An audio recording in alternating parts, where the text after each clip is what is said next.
So, quick update.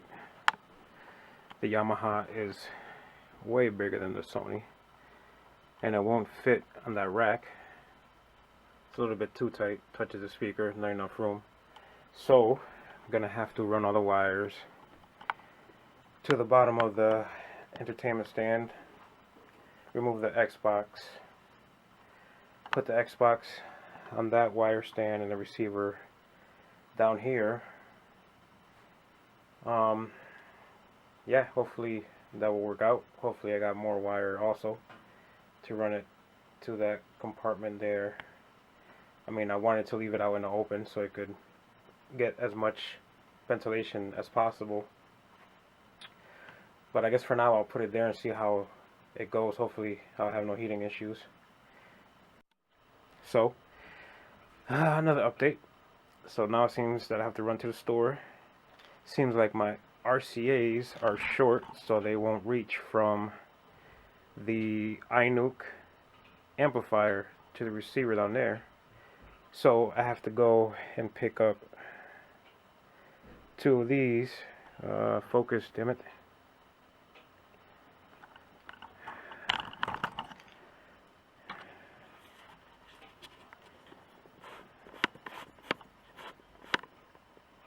There. Have to pick up two of these so I could extend the RCA cables so they could reach from the rack to the receiver. So I'll be back.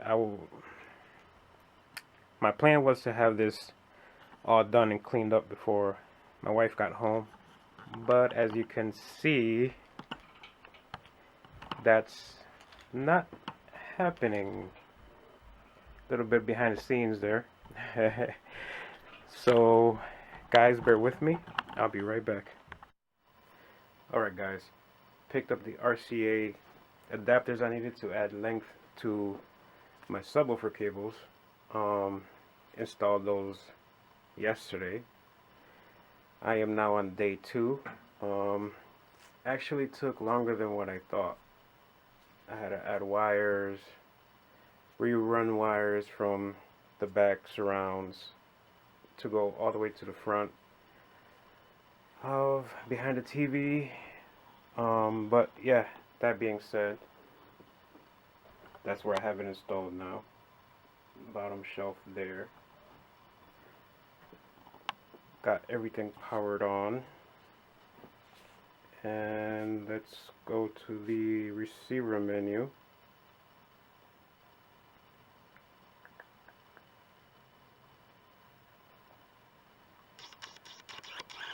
Oh, that's not it.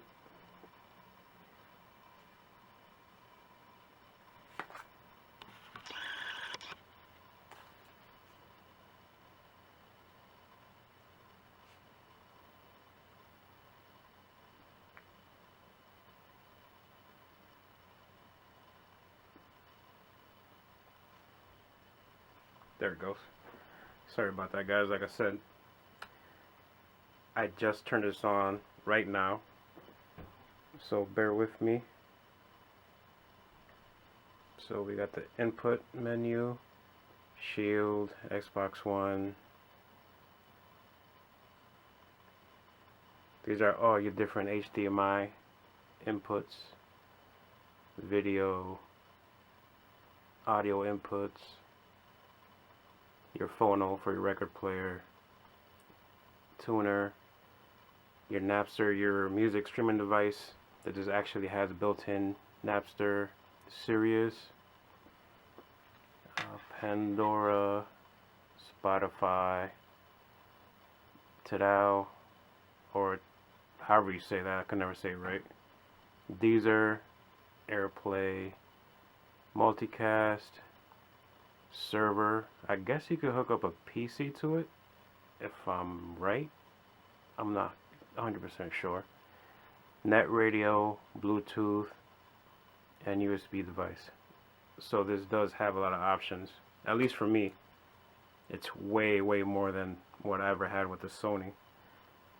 Return.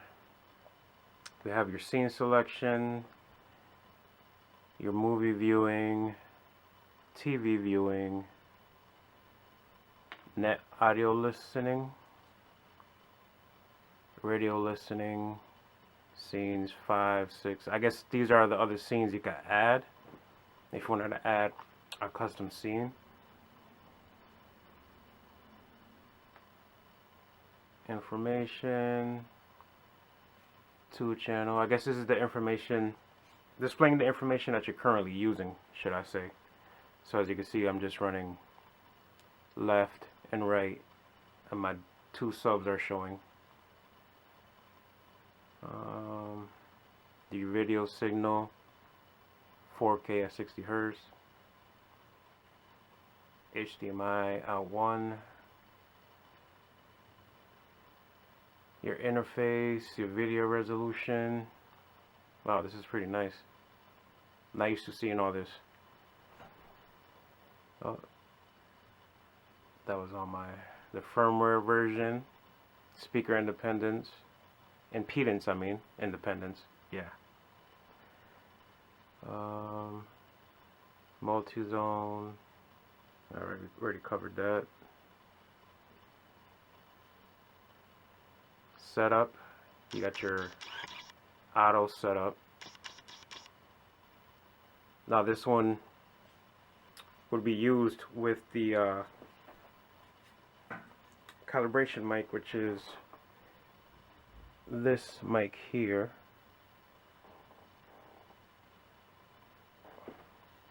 In conjunction with the included stand here. So as you can see, is numbered 1, 2, and 3.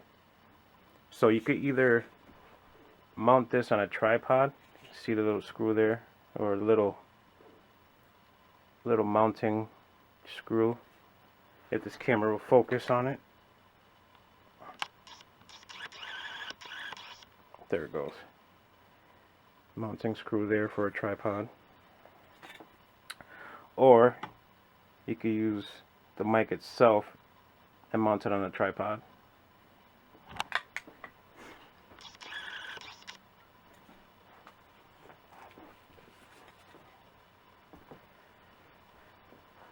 Your speaker layout, angle and height adjustment. You can actually go in and select yes or no. I don't have the mic connected.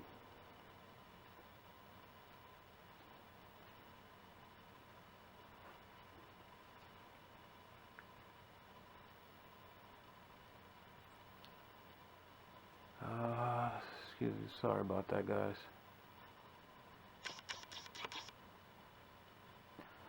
So going back into the menu, it shows you your max, channel 9, biamp, no, all that good stuff.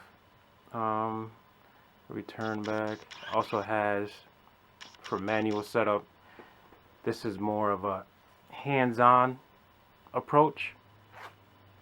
I'll probably try them both out, see which one works. I mean, usually when you do the automatic calibration, you still gotta go back in and adjust it to your liking. Like I usually use the SPL meter with a tape measure to make sure everything is dialed in right, at least to my liking, my taste. It's all preference. Crossovers, I usually set them between 80 and 90. I want all the LFE going straight to the subs.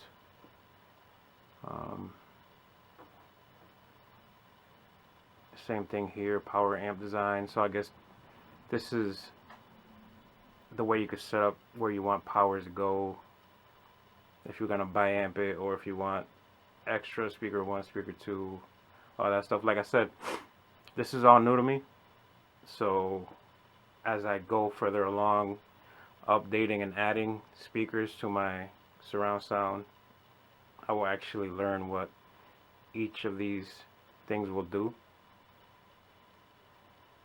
So you have your distance, setting the distance of the speakers to your listening area. The levels, the same thing, setting each level, each speaker to reach 75 dB from your sitting area at reference volume. So with this receiver, reference is at -0. Your EQ, it has your flat, front, natural. It also has a manual that you could adjust to your liking as well. And the through, I guess through is like a default setting, like playing as natural, like whatever the recording was recorded as, like with no adjustments. And the test tone, so you could adjust the speakers with the SPL meter.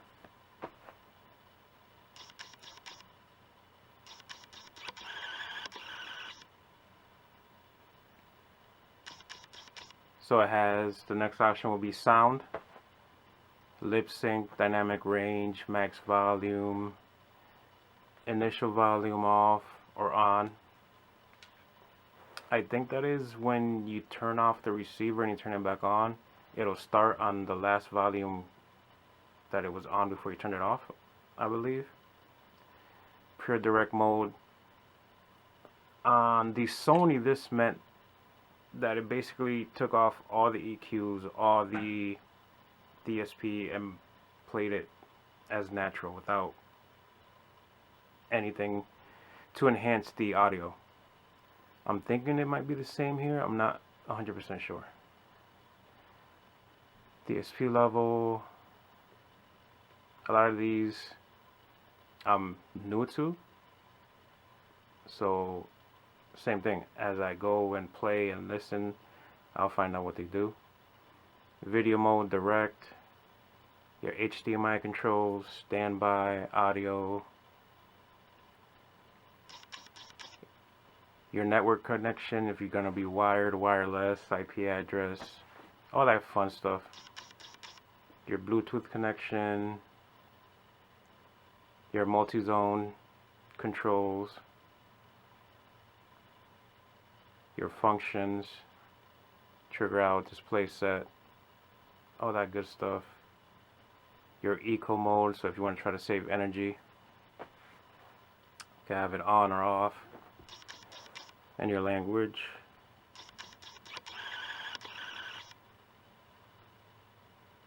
Then it has your DSP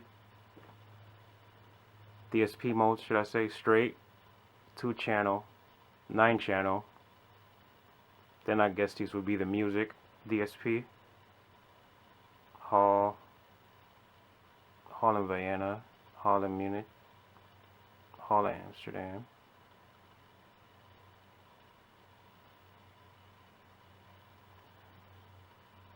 I think these would be cool to experiment with. Then you have your sport mode, action game, role-playing game, music video, opera, standard, spectacle, sci-fi, adventure, drama. Wow, it has a lot of DSP modes. Yeah, so that looks like it's it. So what I'm gonna do now is I'm gonna connect the mic and run just a quick calibration so you guys can see. It's not gonna be my final draft because, well, should I say my final calibration, because I still haven't connected my center channel speaker, and I gotta finish cleaning up here and do the auto calibration with nothing getting in the way of the mic. So let me hook that up and record it for you guys. Alright, so I plugged in the mic, put it on my main listening area. Just sit it there on the couch. I only have one tripod, so, and I'm using it for the camera. So as soon as I plugged it in, this menu showed up on the screen,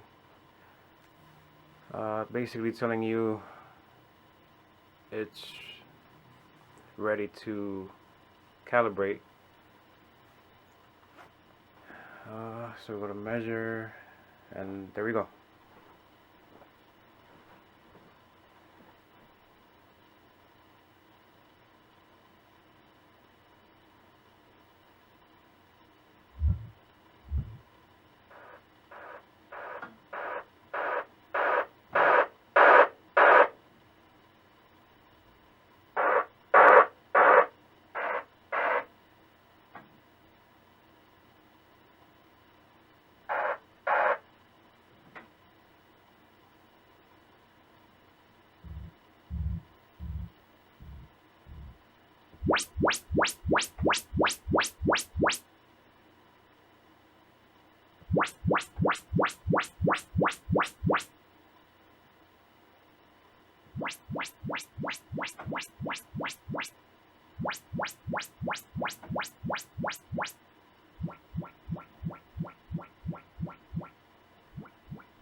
So it's telling me that my front right is out of phase, it has reverse phase.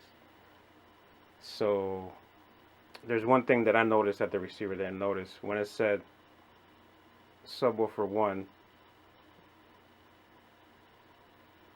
my right one was playing, and subwoofer 2, my left one was playing. So I'm gonna actually try to fix those real quick and try to run the calibration one more time. Alright, so let's try this again. Round 2. Made the adjustments that it told me to make, and the one that I personally saw to fix. Let's try this again.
Alright, so it finished. As you can see, there's no errors with this one, so that's good.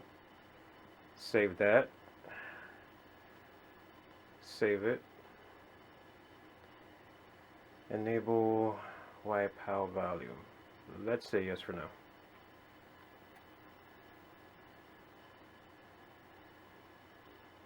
And that finished. But let's go back.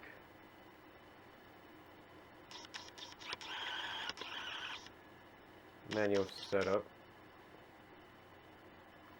and I set my speakers to large, like I know it was gonna set.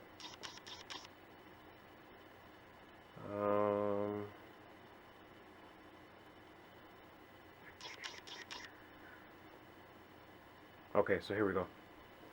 So front, I'm gonna set them to small. Cross them over at 80. My center, I didn't connect my center for this test, but I'm pretty sure I would have said the same thing, large. I would have set that to small. Surrounds are definitely small. I'm gonna set those, set them at 90 for now. Surround back, I have none. Front, I don't have none. Rear, front sub left. Use normal.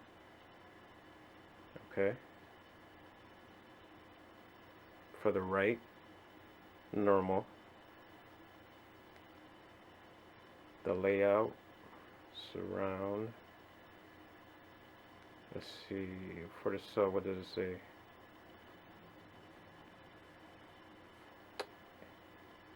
Huh. Left to right. Let's do left and right. I believe that is right, because I do have one on the left, one on the right, and they're both separate connections, not one piggybanking off the other. You guys could correct me if I'm wrong. I'm new to this subwoofer setting, because the Sony that I had was just plug it in and I read it as subs, I guess. It had split signals, but for the tuning that you did applied just for one, and then it transferred over to the other. So it wouldn't have individual settings for each. It was just one regular setting for both.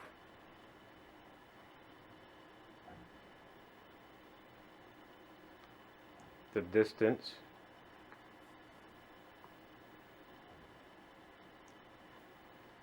of the each speaker setting that the auto calibration felt that it was accurate enough from the speakers to the listening position. The level. Wow. I set my left subwoofer trim at -10, my right -4. I wonder why I did that. But either way, like I said, I usually go and continue the tuning myself manually. EQ, by default, I guess it sets it to flat. And then your test tones. So that's just a basic rundown of the YPOW calibration. And I know a lot of people say the Yamaha calibration is not the best, that the Odyssey X-T32 is the best, especially for dual subs. But like I said, I really didn't want to buy a receiver just for the calibration software, because it's all good if the calibration is the best, but then if I was to get the receiver after the calibration and I didn't like the sound, then that would defeat the purpose. That's just my personal preference. You know, everybody has their likes and dislikes and their opinions. So I'm going to cut this video here for now. I'm going to keep on with the setting and finish up connecting and then do everything manually. Give it a couple listening for a couple days of music and movies and so on and so forth. I'm going to do a little comparison video with the Sony playing 2-channel music and the Yamaha playing the same music 2-channel, and see what you guys think. And I'll give you guys my opinion if it was worth it or not.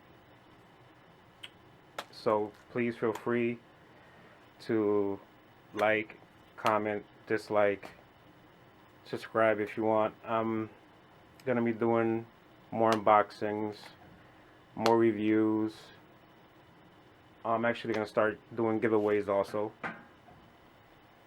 So if you guys just want to stick around, see what other stuff I put up. I'm not just gonna do home theater stuff. I'm gonna do a whole bunch of stuff.